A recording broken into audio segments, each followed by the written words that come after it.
பெயர் பி. கனிஷ்கர். நான் 5ஆம் வகுப்பு படிக்கிறேன். நான் எடுத்துக்கொண்ட தலைப்பு சுதந்திர தின விழா.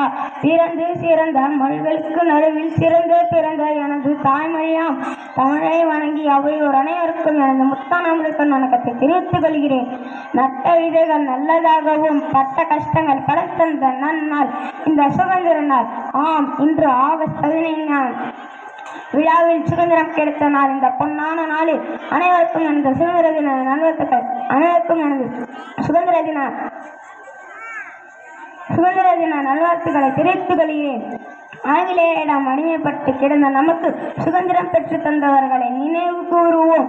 வணிக நோக்கத்துடன் இந்தியா வந்த ஆங்கிலேயர்கள் மெல்ல மெல்ல இந்தியாவை தங்கள் கைவசப்படுத்தினர். இதன் விளைவாக இந்தியாவின் சுதந்திர போராட்டம் ஏற்பட்டது. சுதந்திர போராட்டத்தை தலைமையேற்று நடத்திய பெருமை மகாத்மா காந்தியை சாரும். இவர் நடத்திய போராட்டங்கள் உலக நாடுகளையே திரும்பி பார்க்கும் அளவுக்கு இருந்தது. பல்வேறு போராட்டங்கள் மற்றும் உழைப்பால் 1947 ஆகஸ்ட் 15 இந்தியா சுதந்திரம் அடைந்தது. சுதந்திர இந்தியாவின் முதல் பிரதமராக ஜவஹர்லால் நேரு பதவியேற்று தேசிய கொடியை ஏற்றினார்.